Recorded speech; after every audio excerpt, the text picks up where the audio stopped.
Welcome to Rico 12. I'm Justin, your host and a beautifully imperfect, stumbling, bumbling child of an absolutely powerful and perfectly loving God and an addict living in the miracle of recovery. Rico 12 is all about exploring the common threads of addiction and sharing tools and hope from those on a similar path. We gather from diverse backgrounds, faiths, and places to learn and support one another. Our speakers represent various fellowships, addictions, and afflictions, thus showing the common threads of recovery no matter our addiction or affliction. Today's speaker for the 283rd meeting is Liza Love, another first-time Rico 12 speaker, but she has been on this train for a few years now, and I'm grateful to have her be a speaker. This is awesome. Her chosen title for her talk today is Formulas, Dictionaries, and Mind Movies. And I look forward to hearing her message here in just a few minutes. First, for just a little bit of business. Rico 12 has several recovery resources in our family of podcasts and social media communities. To learn more, listen more, connect more, just hang out and grow with us. You can check out the other podcasts, and you can find that at www.rico12.com. That's RECO12.com. Or you can check out the links that I'll put in the chat and in the show notes of the recorded podcast, and you can follow us there. Rico 12 is self-supporting, and your contributions help us continue our mission. A specific thank you goes this week to Sandy and Chris for the generous donations. Also, I wish to give thanks to Jean, who has been a monthly donor for the past year plus. Thank you to all of our spearheads, past, present, and future. Your donations really help in this project. If you out there also feel the desire to become a spearhead and support this cause, you can visit rico12.com/support and click on the links in the show notes there for one-time or monthly donations. I'll put some things in the chat here in a few minutes also. Your support, not just financially, but also with your word of mouth, makes a big difference in keeping us able to share these messages of recovery. We look forward each week to receiving from the light reflected from our speakers. That light inspires hope, meaning, worth, and growth in us, the listening audience. Now I'm going to introduce our guest speaker for today, Liza Love, and give just a little background information on her. Liza has been qualified for and in and out of a host of 12-step rooms throughout her entire life, beginning at 8 years old. Every manner of program opportunity relative to familial, chemical, physical, mental, relational, emotional, behavioral, medical, traumatic, legal, experiential, ... Liza hasn't had or wanted an alcoholic beverage since December 31st of 1993. Her highest weight was 387 pounds.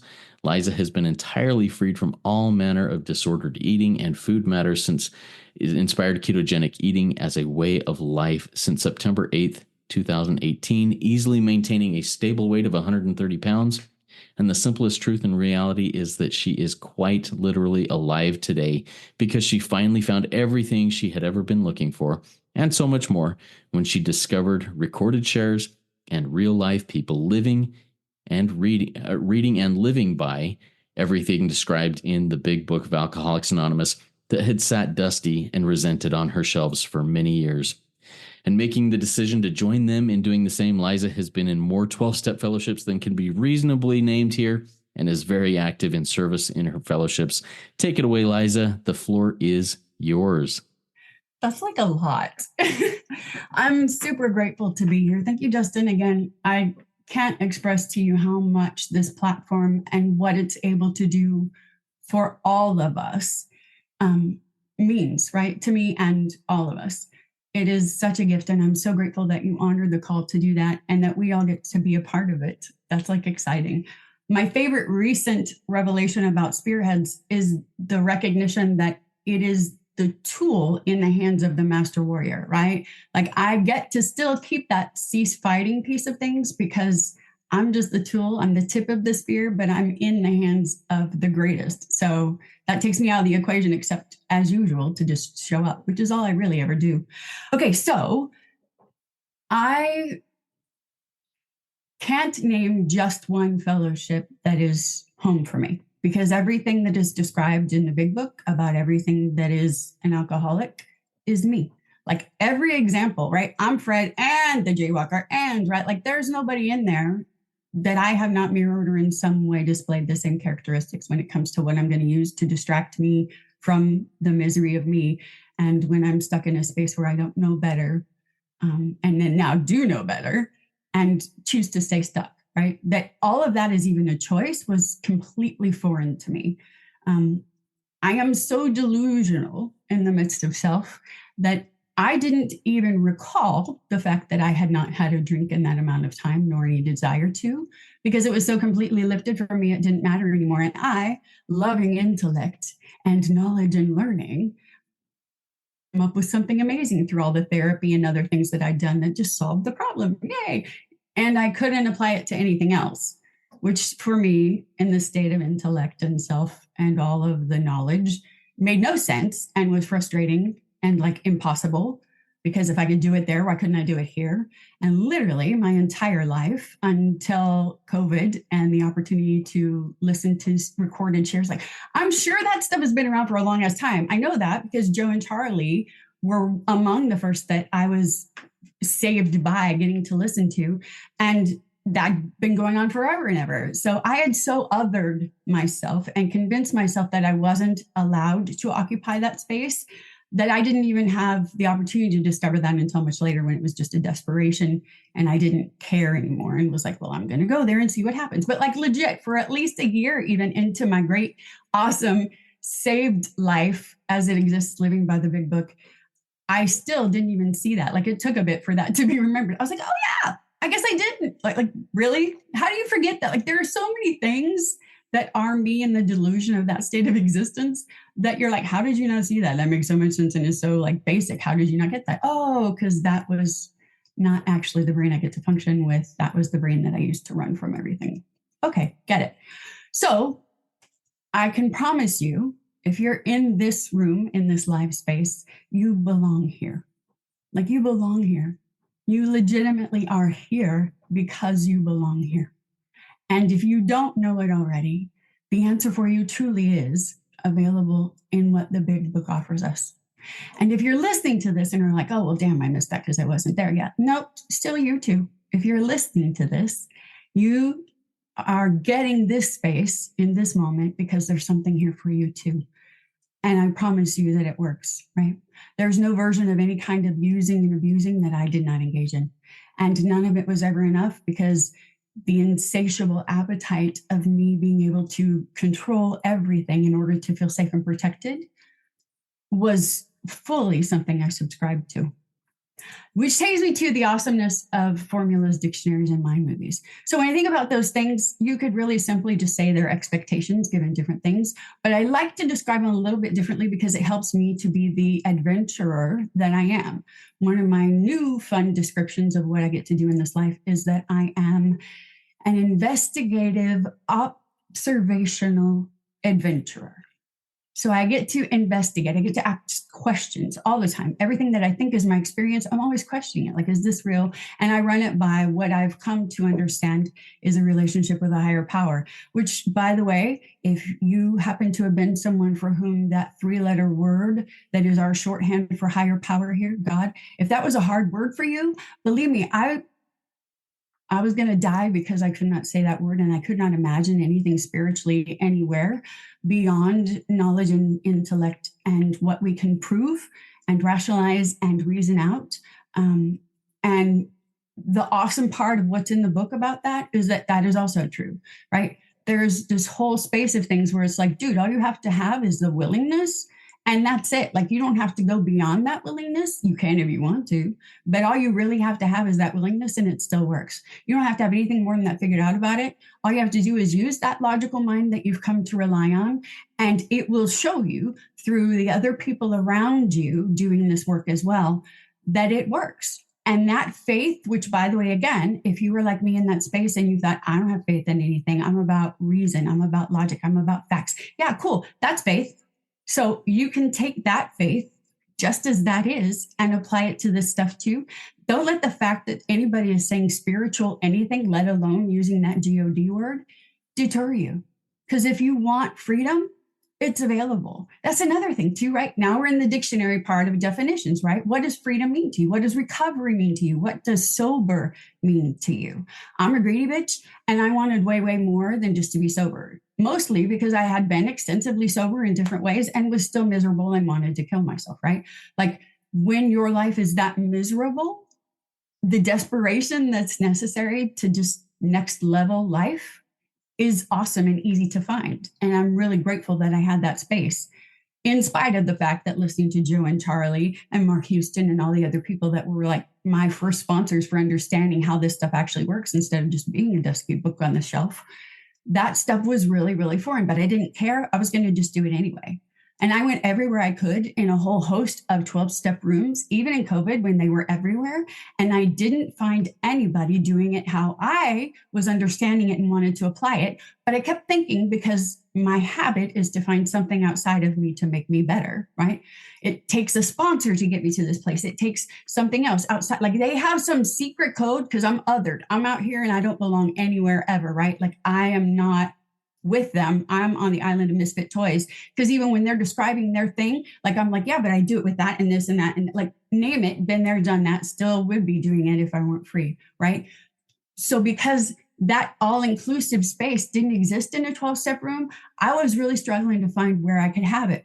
Except that through doing the work, even just listening to the recorded shares of like Joe and Charlie and Mark Houston and doing what they said to do, I already had that taste of freedom. I already had that twist that allowed the craziness of the mental twist that was me and my disease to be differently viewed. And that perspective allowed me to just keep trusting and having faith and looking.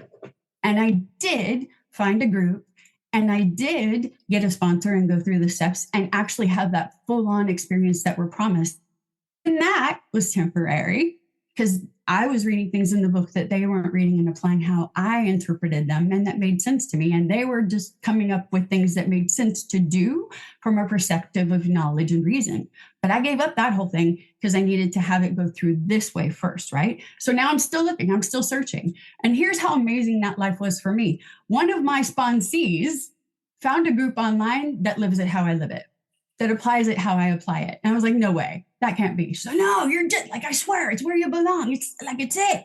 And I'm like, okay, cool. And so then that got to take me to a whole other new experience with a whole bunch of people all around the world that do it exactly how we do, that legitimately consider all afflictions and all addictions. And it still works for all of those things, which for me was like super next level, right? Because there's no othering yourself out of that. If I have a problem, now it's legit still me, because everybody here is reading the same book I am with the same God glasses I have on, and we're all getting the same message out of it. And it tells us exactly what we need to do. Every answer for every question is literally in this book. If you're stuck, you don't have to be. If you're miserable, you don't have to be. If you are a victim or a survivor of some horrible thing, that thing occurred. It totally did. And I am so sorry that that was your experience. At the same time, then I'm grateful as hell that was your experience. You know why? Because all of us that have been through that experience have so much to offer everybody else out there that has been through that experience.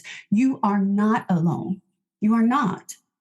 And what happened to you was wrong. What you do with what happened to you is what matters, right?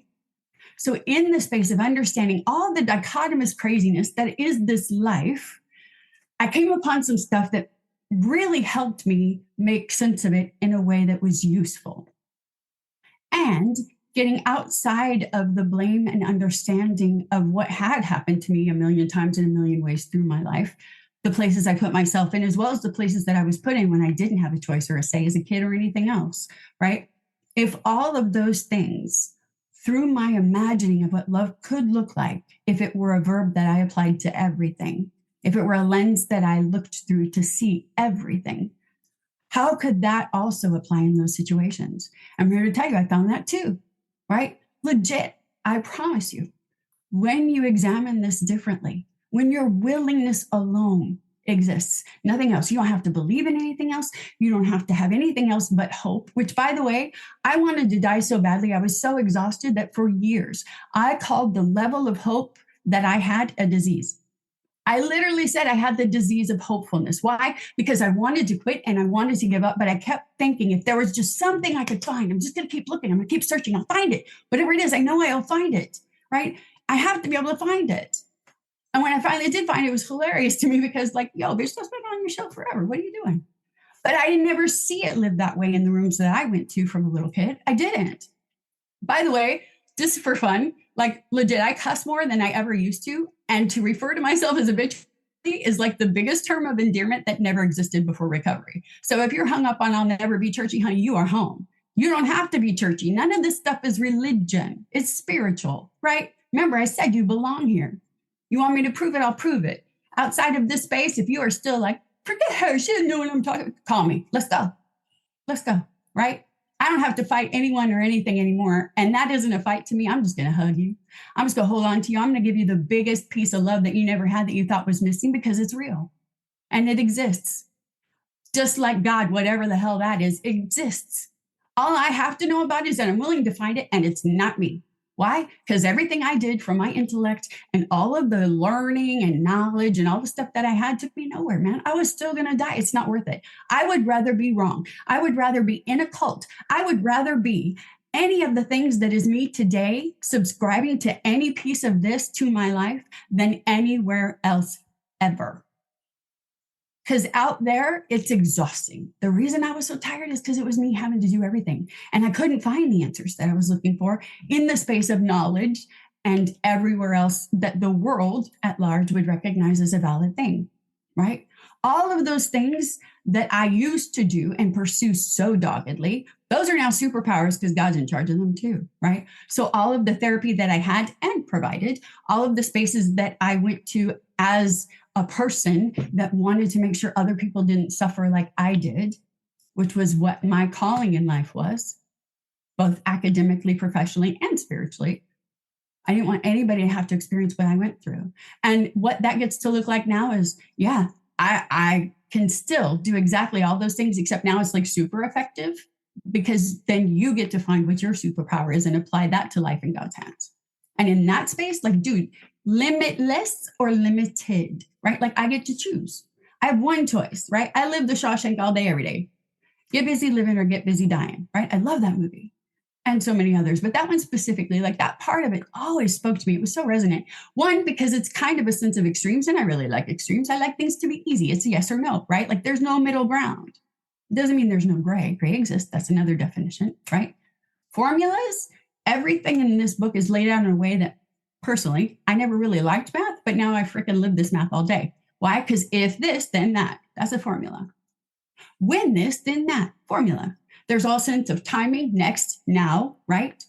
Every single thing in this book is laid out so simply so that no matter how hard I'm trying to stay stuck or not willing to let go of something or doing anything that keeps me in the space of other or distance to reinforce all of the stuff that was my comfortable, miserable place, like I can't even combat that stuff, right? If you ever hear in these rooms people say, I can't do on accident what I used to do on purpose, and it's hilarious because it never used to faze me. Like this bitch would steal. As a matter of fact, that's how I came back around.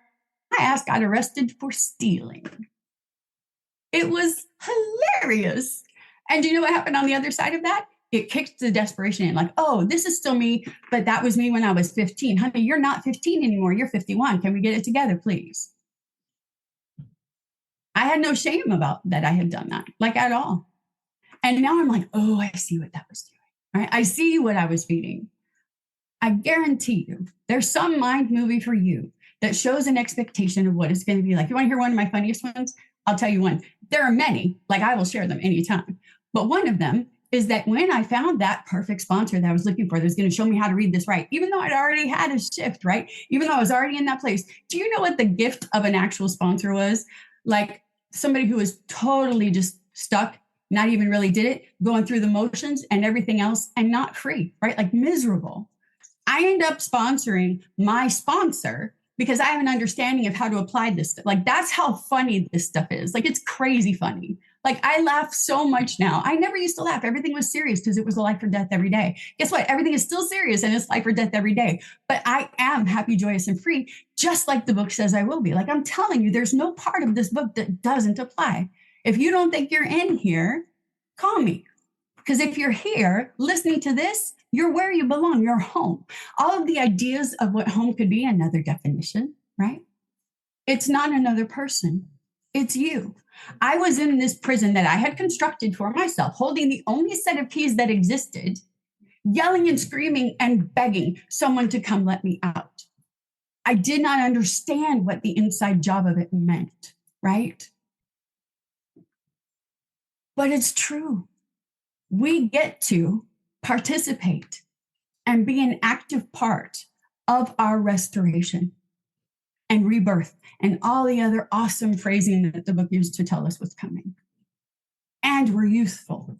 And everything makes a sense in a way that allows me to accept it. Just by putting on the right glasses, which, by the way, another example of a great situation. See these? Yeah. I didn't wear glasses for a long time. Not because I was perfectly vain or anything. I didn't really have a problem with glasses, but legit, I thought somehow that's getting older and I'm not ready for that. So I don't really need glasses. If you want to know the degree to which I can't see without these, like seriously, I can't see without these, like at all. I'm like, I think that's, and then I realized like my arm's not long enough anymore. And I'm kind of going by shapes instead of things. It's like, why did I fight getting glasses so long? And that's what recovery is, right? Why did I fight this so long? What was it that I thought I was going to accomplish out there by myself, in the ability to control and manage and fix that never worked? By the way, if you're a people pleaser, if you hear yourself referring in any way to being a people pleaser, I will offer you a moment that really made me mad at the people that brought it to my attention, that also really made me appreciate the people that brought it to my attention. Ready? If you are such a great people pleaser, why is no one around you actually pleased, including yourself? You suck at it. Thank God, right? That's a phrase that makes no sense in the dictionary of understanding that I have now, right? Nobody's happy. How do you call anybody pleased? No one around you is happy. You're miserable. So are they. Stop, right? Quit playing God. We have different understanding of what those things mean. You could tell me anything from this book and I will apply it in multiple ways because I'm gifted, by which I mean gifted by God, not me, right? Like I'm not gifted. I'm nothing special. I'm the same as everybody else. We're all here together. The reality is, though, it's a gift. You know why? Because it's for me. How do I know? Because God said so. How did he say so? In the book, how, by the way, did she, they, it, I don't care. Remember, God is anything. I don't care. It's a shorthand. We use that word to communicate and know what we're talking about. The reality is the book also tells us that whatever my God is, it's just mine. So even if we're all in a shared churchy environment, even if we're all in a space where we do the same things to reach to our God, which, by the way, is always going to be prayer and meditation. The book tells us that too. But if I'm doing the same things, it still doesn't matter because my God is just for me and your God is just for you. And the awesome magic of how this works with literally everything that could be a thing that brought you here is that it works and it's just yours. And yet we have this universal understanding of whatever it is. If you know family circus cartoons at all, my favorite is the not me dude, right? That's God. Because there is a God. I don't know anything about it except it's not me. Ta-da! There you go. If you have that much understanding, you're free. Let's go. Do the work. I'll get you there, right? And it's not me, by the way. I can't do jack, right? I don't. I really don't. I just show up. The miracle of that is the more I let go of whatever it is that is the mind movie of my expectation of how things are supposed to be, the more awesome it is when I show up and see God do what God does using me. Like, damn, I never thought it'd be so fun to be a tool, right? Whoever wants to really just be a tool, to be an instrument, right? To be a conduit. Ugh, lame. I want to be a superstar. I want to be a center of attention. And the hilarious thing is, like, I totally did. Like, there was not enough attention that would have been enough attention. And now I'm like, can I just sit in the background a little bit and just kind of whatever, right? Like, can I just exist? No, you're going to go do whatever. But it's not up to you. So you just go and you'll love it because you love me. And that's what we do. Okay. And I do. And it does, right? If it's complex, I promise you, it's you. And when I tell you that the problem is me, that I'm Taylor Swift all day, it's me. Hi, I'm the problem. It's me. That doesn't mean it's a kind of shame or guilt or sorrow or misery. That is me wallowing in the space of, I'm the worst person ever. I suck so bad. Like, nope. It's just me getting to grow and learn every time I open up more and expose more of what I held so tightly in the dark that was killing me, right? If there's a part of you at all that wants so much to believe but just can't, if you have that want and it's like legitimate, that's all you need. And it will work, I promise you. And then from there, you'll get more tools and more access and more understanding because everything expands in this space, right? When I'm out of the way and love and God and truth, whatever you call it, I don't care, higher power, whatever that is, that's the not you of you. When you get to that space and you can just let go enough, then that becomes the thing that we're driven by instead of the fear, instead of all of the things that are either the memories or the physiological space of, oh, my CPTSD, I can't even turn it off enough to whatever. It's okay. You don't have to, honey. God's going to do for you. All you have to do is be willing and you'll get there. And if there's more work to do when you come at that through God first, imagine how amazing that works. You might still need therapy. You might still need a bunch of stuff that when you're trying to use it as the solution didn't work. But again, what happens with that spirit when it's in God's hands? That shit's magic, right? That's it. All we have to do is be willing and show up. And the more willing we are, and the more often we show up, especially how we're called to or feel led to, and the more we rely on that and continue to build that trust and reliance, the more we get out of it. And the more magic we get to see every second of every day. And the mind movies I have about expectation of what it's going to look like oh, my sponsor is going to be my best friend and we're going to braid each other's hair and like our kids are going to grow up together and we're going to be neighbors and we're going to take like, road trips and stuff. And it's going to be so fucking shit. No, didn't get it. Does that mean God didn't show up for me? Bitch, no, that means God did. Why? Because it's so much better than what I set up for me. Everything I set up for me, even if it had delivered on the highest level with the greatest thing that I thought I was worthy of, and believe me, I thought I was worthy of a lot, it would never have been anywhere close to the reality that I experienced. And let that delude you into thinking, oh, it's so easy for her though. Like she's got all these things and look at her office and all these, like, I don't have a space like that. And what about that? I'm like, no, honey, no. There is a lot about my reality that is a challenge on a regular day. But you know, the book tells me about that too. Here's another formula. Ready? It says that my calamity is matched by serenity. Here's something that makes sense and yet is frustrating in the dichotomy of it, right? Because I'm promised that happy, joyous, and free, and I live it. And I also have calamity that is equal to serenity. So what does that mean? It means life is life, you bitch, get over yourself. It's an experience. It's an opportunity. It is an adventure. Are you on the adventure, right? If you're on the adventure, I'm on the adventure. I know how I ride roller coasters, and the roller coaster of this life, like I legit show up to it 100%. And I am that crazy old lady that'll be on the biggest, craziest ride with all the stuff, laughing, screaming, actually cuss screaming a lot and laughing hysterically. Like it's super funny to watch me on a roller coaster. But my arms are up the whole time. Like I am legit insanely happy riding a roller coaster. Why on earth would I not subscribe to that if I was allowed? And I am for life. That is my life. Does that mean that I'm not eating big fat suck burgers every day? No, I'm eating suck burgers all the time. But dude, that shit is nourishing, right? I'm actually fueling my soul every day through what is laid out for me at the most beautiful feast ever. And believe me, when I weighed 387 pounds, I could get to some feasting, but it was never filling. It was just overwhelming and gross, and I was uncomfortable.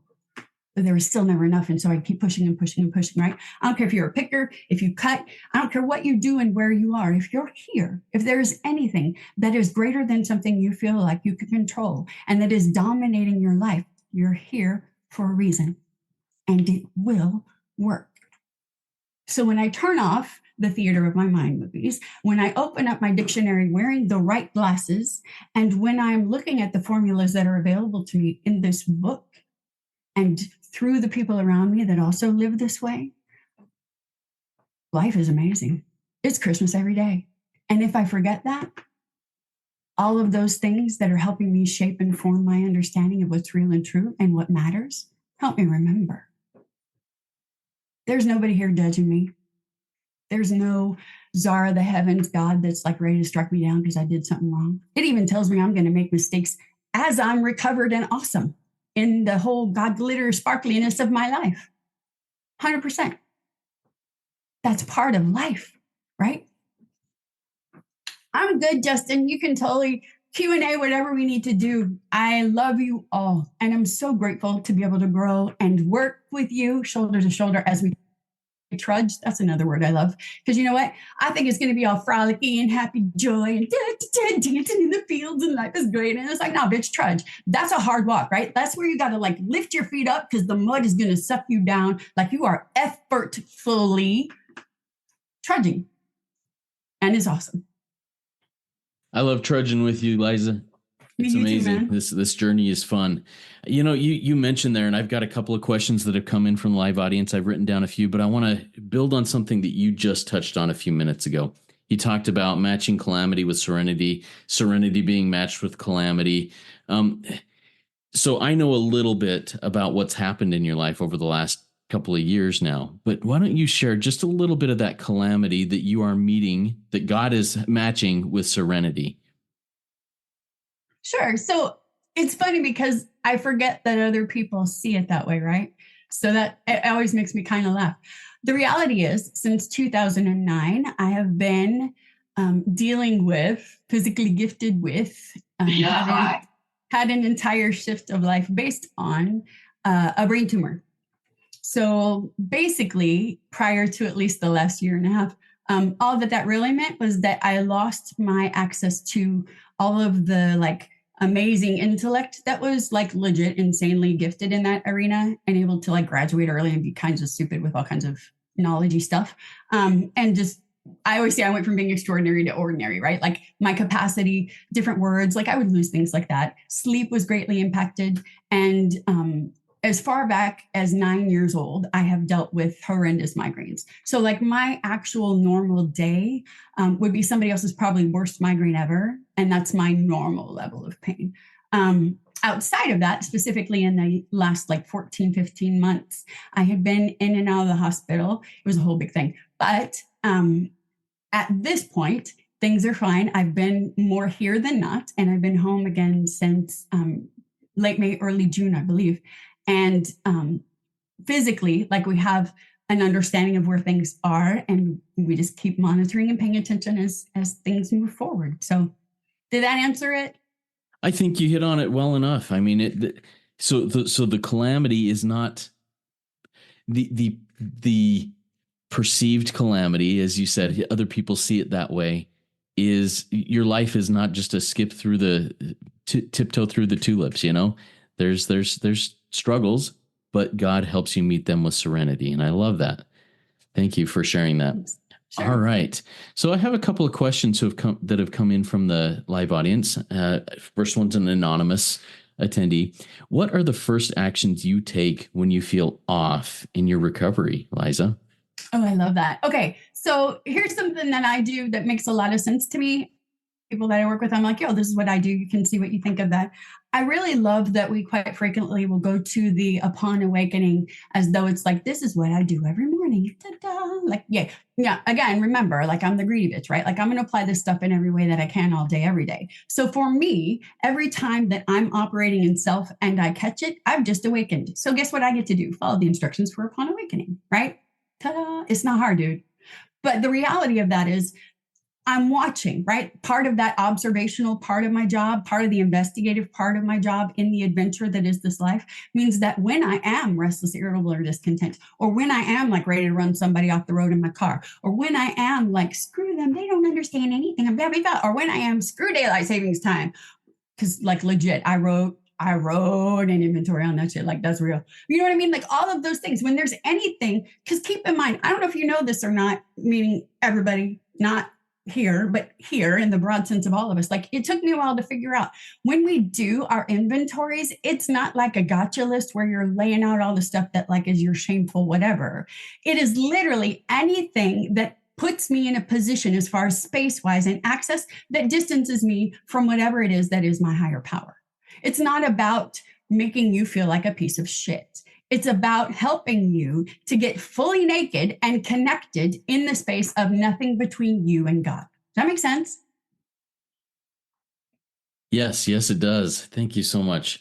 We're having questions coming in. I'm excited to get to all of these. And next question is also from an anonymous member. How have you managed to get through the last 15 months being so apparently distanced from the fellowship and et cetera, and connection from others? That actually has been so magical for me. I would have loved and had done everything in Liza juice, Liza power, right? Like, which is the worst battery to operate on, like, not even kidding.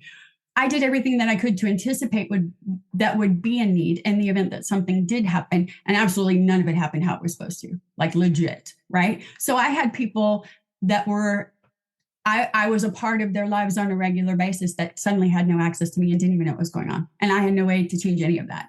My presence, as far as when I was awake and aware and able to do anything, would ask questions and would participate in things that were brought to my attention that would be people sending messages or whatever. Like I got those things occasionally. And when I was able to answer them, did. And I knew that the people that were concerned or worried or didn't have access to me were probably overwhelmed. Like my takeaway as I came out of all that and started being around more was like, oh, I'm a terrible person because they didn't know and they all don't, right? But what really happened, here's the coolest shit ever, right?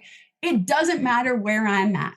Doesn't. Because as that conduit and tool that I am, like what they got from me was exactly what they needed from me. And they had me with them, even though I wasn't legit with them, right? Like I heard so many times, I knew you were with me and everything was fine, and right? All the time. Or I heard you in my head. Legit my job as a sponsor, as a person in this fellowship with anybody else. Our number one, everything that we do for these people around us that we love, and the people coming into our world that we also love, who can't imagine how much we love them until they do because they experience it, is get them to God. That's my job, right? So the ways that we do that, and I think Don P. and Mark Houston for this one is, guess what? Where's it at in the book? You don't know that answer? Okay, call me when you do. Love you, bye. Next thing, did you pray on it? Cool. What'd you get in prayer? Oh, I didn't pray on it. Oh, okay, talk to you later. Bye. Call me when you do. That's my job. And that was happening even when I was anywhere near any of those people. 100%. Because God is awesome. And it's not about me, right? Yeah. Love it. Love it. Thank you. Another anonymous question. Liza, you mentioned sponsoring your sponsor. This is a sensitive area. I don't like talking about bad experiences with sponsors because I risk encouraging a newcomer or a fellow who has not recovered to bash the person who will help them. But I know that there are fellows sponsoring and not recovered. How did you know something was off with your sponsor? And what did you do in that situation? Thank you. That's a great question. And you know what? First of all, I kind of in the book, I lean on that we won't arrange anyone's stuff for them, right? So if you're going into something and someone is not using the book, like they're not applying the book, there's a difference between applying it how you would like it to be or how you apply it and just flat out not applying it, right? So if you're in a position, as I was in that example, where they're not actually in the book at all, but just the formula that they've assigned through whatever fellowship, and that's how they do it, it doesn't change what's possible or true by following what the book says. So for me, in those spaces, what I was able to do in that instance was be like, hey, do you want to see how I do this? And like, I noticed that this did that, right? And they were open to it or they weren't, right? But that was what I got to do in that space. And if there are other people, again, I think the reality that's an inside job, your sponsor is not your conduit to God. You read the book for yourself. You apply what the book says. They are just a tool to get you there. But all of the work and everything in the spaces that matter and what you can actually do are you. And when I say that, I'm also aware of, guess what? I still have a sponsor that's full on living this 100%. And I have a God squad. And I have like 20 other people within any vicinity of stuff that's monitoring me and working with me and connecting with me to be like, yo, that's not cool. What's going on?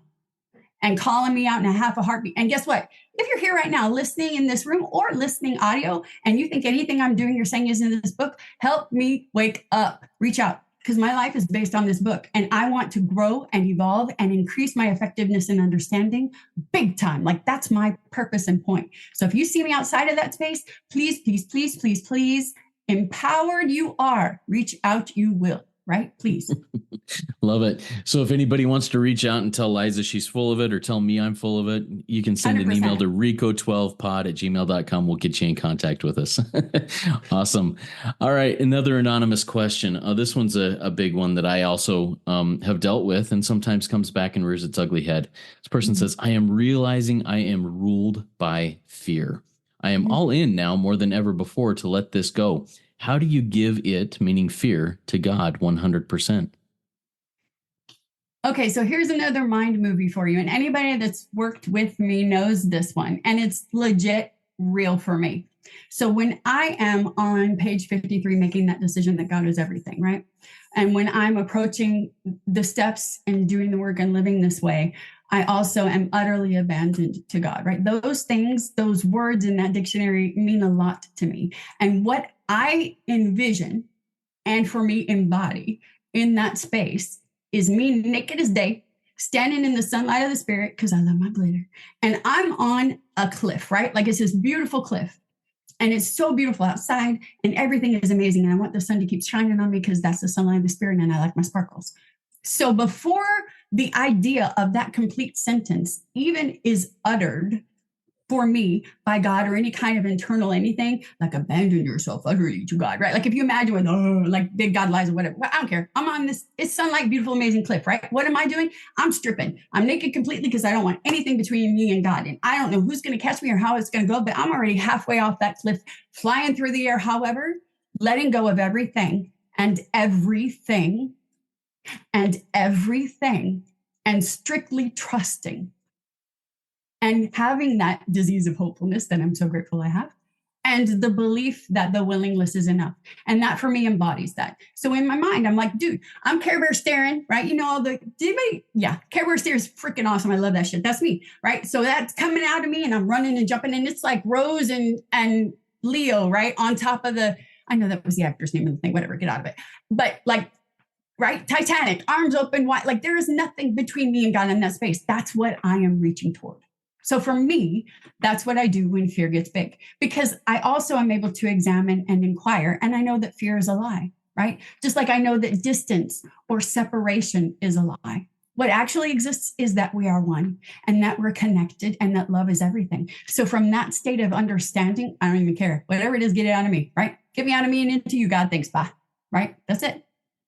If it's complex, it's because we're in the way of it. Love it. Thank you. This next question comes from Patty from our live audience. Hi, Patty. Do you ever feel your head hurting against reality every day? And what do you do to reach serenity when you need to cope? Beating my head against reality, trying to figure out what to do. What are your thoughts on that? I personally subscribe to the idea, and it's been applicable, that I am gifted the experiences that I am because they help me to remain an effective tool.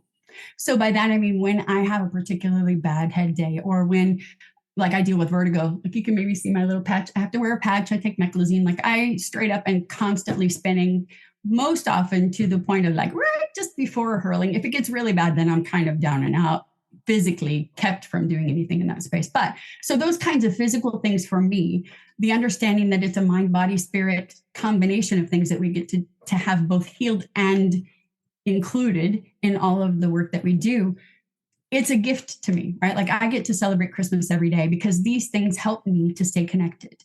And the magic of that is like I can be in the worst pain imaginable, but if I'm helping you, if I'm showing up with you, if I'm present with you, I don't notice it because I'm working. I got a job to do. Thank you. And anything else gives me time to pray and connect. And it's still not about my pain or suffering, right? It's about thank you, thank you, thank you. Yeah. And thank you. All right. I love how you said you referenced the family circus little not me guy that runs around. It wasn't me that did it. Not me, not me. Yep. The question here comes from our live audience here that kind of touches on that. Could you expand on what you mean by God is not me? How do you explain this when the quote from the Big Book says that God is deep down within us? Talk to us a little bit about that. Of course. I think the difference there is that either I am God in control and in charge of everything in my life, and that intelligence, intellect, all of the other things that are just me in this space of existence is one thing. And that me that is the connected piece of things, right? That is rooted and struck in higher power. And from that position, having a jumping off point or moving forward. Connected, 100%. That's God all day. That me, that's just me out there doing whatever, thinking whatever, in charge, whatever. Like, no, that's straight up me playing God, right? And so whether I'm playing God or whether I'm God's player is the difference. Did that answer it? Yeah, it sounded good to me. I think that was a great explanation. Thank you for doing that. All right. Next question, and this goes back to I think going back to your recovery in food and your health here. Has the food impacted your health? I can imagine yes, yet wondered what you would say about this. Yeah, actually for the better, right? So the science on eating ketogenically, which is just high fat, low carb, right? Like that's been around for a long time. And because I still have a brain that works and I love my academic stuff, there's a lot available related to ketogenic eating and how it is truly beneficial for people like me. And in that instance, I could tell you that the perception that I've dealt with a lot less because of my brain than I would have otherwise is shared by all of the people that are on my medical team. So the fact that I began that way of life as far as food went in 2018 has absolutely shaped the fact that only until this last, year-ish were things to the degree that they were. And going forward from this point, again, that is still far less than what it would have been if I was staying in a position of being addicted to sugar and wheat and all the other things that I don't consume now. Thank you for sharing that. Okay.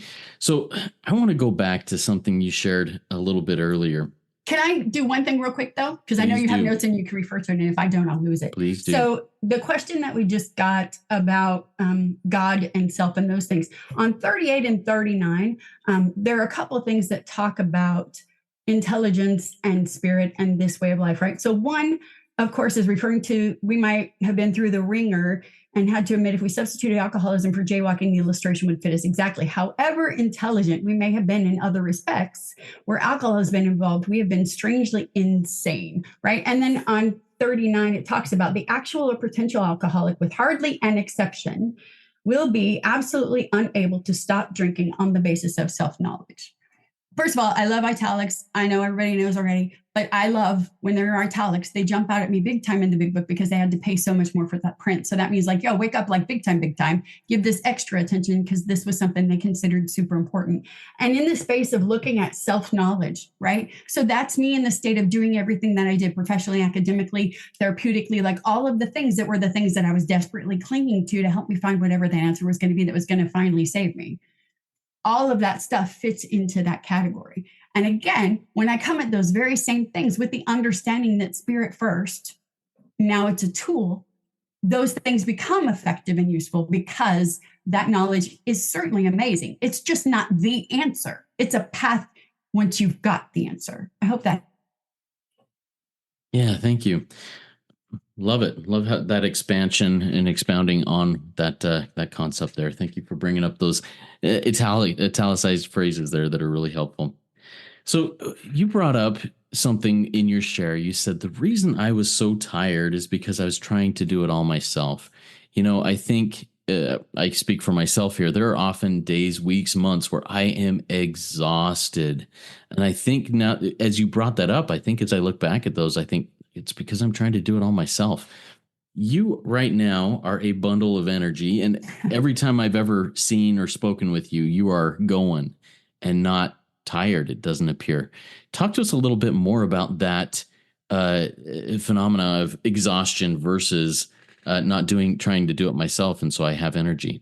Awesome. Yeah. Well, here's the thing, right? Intellect is intelligent. Sometimes we forget that, right? And so as we speak program language, guess what? That bitch will level up too and speaks program language, right? Like it'll nab us if we're not paying attention. And that looks like I'm doing all of these things. Like I have 20 sponsees and whatever it is, that's your number of whatever it is. Like I don't care. Whatever it is, right? Fill in the blank with your shit. Whatever it is that is the space of all the things you have the busyness of doing that are keeping you occupied and yet, perhaps, in my case, not maintaining, or as I love the book says, continue so many times, right? Not continuing to prioritize the God first piece of it, right? So when I'm making decisions that are super awesome programming things, but I'm like, oh, you didn't even run that by God. What the hell is that? Oh, that's self.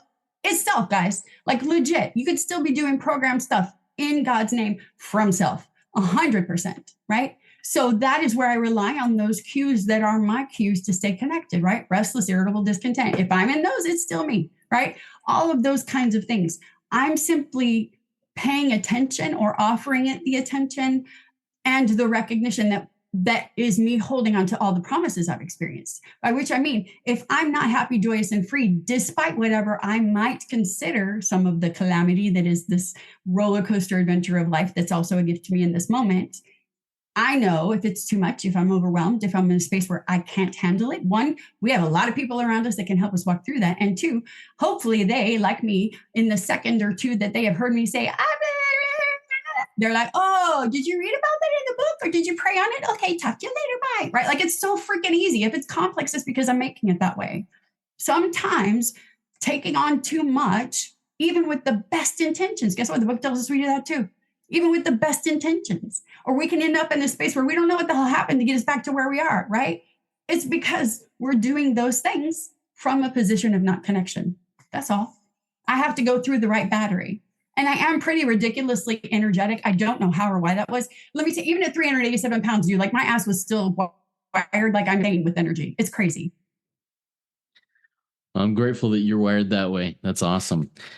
So I'd like you to go back to earlier in your talk, you said about the concept and the principle of God, this God principle, and the principle of willingness. It doesn't. It just says that all I need is willingness, and your experience is that all you need is willingness. Let's dive a little bit deeper into that, because Sure. for somebody like me, or other people like me who have been in a very religious foundation, the word God means something more than just willingness. So talk to us a little bit more about that and help us understand that. I love that. Yeah. And honestly, for me, things get dumbed down, like taken to the simplest level of just like, dude, ta-da. Like it's so basic. But when there's a space where I feel like I need to ask more, or I'm in the interrogation part of my observation, part of being an observer, by the way, is that you're not subscribing to anything. You're simply watching it and paying attention to it, right? So if I can step back from that state of what I know is true, that is, we are all connected, we are all one, and this will work, and all the things are true, and examine it from that perspective, I often come up with the question, yeah, who cares? Does it matter? Like legit, right? How many times have there been people that are genuinely like proud to be selfish and all of those things in the negative connotation of it, right? Like, I got mine, screw you, that kind of a state. Like, I've never been wired where that was okay. Believe me, I wanted to a lot of the times because I could have been like super rich and done a lot of stuff, but that just wasn't how I was made to be. That never felt okay with me. I always was in a position where I always wanted to help the people around me because I never wanted anyone to suffer like I had, right? But with that in mind and understanding those differences, it also just became about what exactly is real and being able to legit be like, oh, yeah, I don't care. Like I could never have said before I didn't care. I cared about everything and everyone, including like almost always prioritized. What do you think of me? Right? Like I'm bet later. Enough about me. What do you think of me? Oh, you're fabulous. Thank you. Right? Like that false humility, all that stuff, like all of that. Right? Even from the position of I'm exhausted and no one loves me like I love them. Well, yeah, honey, because you don't really love them. You're not even open to love because you are so blocked right now. You just need to feel something you don't feel, which is why you're using all the things you're using to make you feel better, right? So basically, I don't care. So when I'm at a position where I'm like, but what about, but what, okay, does it matter? No, it doesn't matter. I don't need to know. Right. And that became a big thing is like, do I know and do I need to know? Does it matter if this is true? Does it matter if that is false? No, it changes absolutely nothing about how I operate or where I get to live. Right. It doesn't matter. Does it impact or impede anything that connects me to God unless we live this way? No. Then can I let it go? Yeah, bitch, put it down. Why are you carrying that? There's one thing I'm supposed to carry according to this book, and that's the message. That's God's vision. Outside of that, not my job. Talk to my boss. Got you. Right. Like I'm out. I will say also on the bottom of 52, there's the reminder that we agnostics and atheists, which believe me, I proudly was. If you're thinking, yeah, that's different though, because I've been abused by people that claim to be religious. Yeah, no, me too. Join the club. I'm telling you, there's nothing I haven't had experience with. God loves me that much. We agnostics and atheists were sticking to the idea that self-sufficiency would solve our problems, right? That is 100% me in operation previously, because I thought there would be a way. Like if I could just penetrate whatever it was and get the magic decoder ring and do whatever, right? Then I'd be able to be like those other people and do the things that they do, because I'm not able to do any of that. And by the way, I'd rather be dead, right? But that reminder is like, oh, okay. When others showed us that God's sufficiency, isn't that cool that the book has that word? Like, that's so cool. And I especially love it just because I'm ridiculous. That is between pages. So it kind of starts on the bottom of one page and ends the word up on the other page. So you kind of have to pay extra attention. I like that. These things make me happy. But the God sufficiency is what works. And that kind of applies to what you were talking about too, with being overworked or all of the other things, right? It's where my energy is coming from. It's not about me. It's about that power that I don't have in and of myself, but I do have access to 100%. Awesome. All right. So as we wrap things up here, Liza, do you have any final words of wisdom before we go into our closing reading and prayer? Something I remember being in rooms, a whole variety of them, honestly, and pretty much all of the promises that are read at a meeting are similar, if not the same. And I remember for a very, very long time, aside from resenting the fact that they kept bringing God into everything, and that annoyed me to no end, I thought, those were just constructed to keep us in the rooms, right? Like people are in this perpetual recovery thing and don't have freedom and don't actually, like none of them resemble anything I want. Why am I here? Like anger at all of it and the promises. And I truly had come to consider that it was just we're going to throw these things out that might, whatever, sounds good. None of them will ever get it. Let's just put this in here so they keep coming, right? As if there's a benefit to that, whatever, delusional, right? But then I read at a meeting the promises, and I'm literally sobbing because it occurred to me that I have every single one of those things. And I was like, how did that happen? And I'm in this way of life, and I didn't even recognize that this is my new life. This is everything that is how I get to live. And it's 100% true. And the only advantage of that is that it's for me. Like that was designed for me, just like it's designed for you and everyone that we talk to and guide and support and encourage in this work as well. Like literally all of that like is not only real and true, but it's just for you. There is something that is your contribution to the people that come your way in your life that literally only you could do and offer in the ways that you can and do. And that's why it's so important to carry the message and the vision to each other, because there's somebody behind me that doesn't know it yet. And I get to maybe plant a seed or get some God glitter on them that even if I don't get to see what happens with it, I know it's still there because I was connected and it got there. And then wherever they are, whenever they are, as those opportunities arise for them to continue in a different way and be open, whether it's that moment or years later or whatever. Like I know by me just doing the simplest things of existing and being happy, joyous, and free and alive by choice every day that God is everything, I get to impact lives around me more than I ever could have outside of that work. Thank you for impacting my life, Liza. I really appreciate it. And, as we trudge this road of happy destiny together, the lives that are impacted, whether it be through us as instruments, conduits, tools, whatever, or whether it's through others who are doing the same thing. It's a beautiful thing. Thank you so much for a fantastic RICO 12 weekly speaker meeting, Liza. If we missed anybody's questions out there, if you have other questions, please consider joining the WhatsApp community and post questions there. We'll get to chime in on those if you choose to do that. If you haven't already, please consider rating and reviewing this podcast on Apple Podcasts. It's a powerful way to work step 12. And next Friday, I'm looking forward to hearing from a couple of people. Matt and Karis D will be speaking on emotional sobriety and restoring intimacy. And I look forward to hearing from them. Stay tuned on WhatsApp, on the WhatsApp community and on our email list for more information on that. If you're not on that email list already, send an email to me at rico12pod@gmail.com. We'll get you on that so you can be included on all of these. Now, let's launch into the rest of our day with the prayer of St. Francis that Liza will say for us. Ooh, do you have access to that for me? Or do I need to find it? I can. If you can find it, I can find it here real quick too. We'd both be looking. But, let me just do this then. Well, I'll make it a version of the set aside, right? And if y'all don't know it, you can do this at any time for anything, right? Even if it's as simple as God, get me out of me and into you. But what I'm asking for as I go forth from here into the rest of my day, and you can join me if you'd like, I would love that, is that I'm able to set aside everything that I think that I know about this program, about the people in this room, about the people in our fellowships, about what the book says or doesn't say, about anything that is everything and nothing.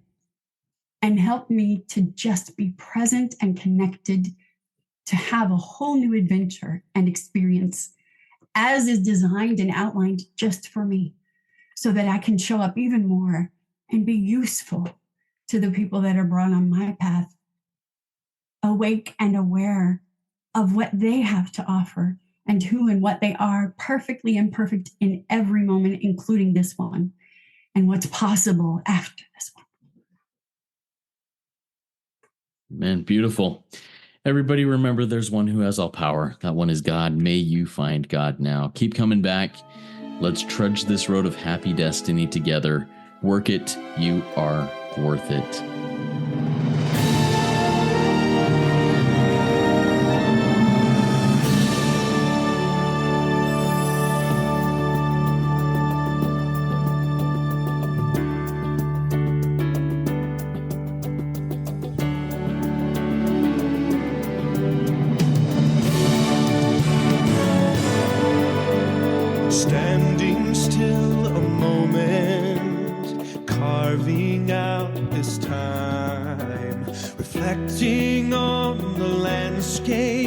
this life of mine. Peaks too high to conquer, streams too wide to cross, troughs too deep to walk through without incurring loss. Yet here I am, still standing tall, despite the rough terrain. One like me survived the storms and walked through wind and rain. Still standing, I will fight the good fight. Still searching for glimmers of light. Feet still on the ground, I can still be found standing still.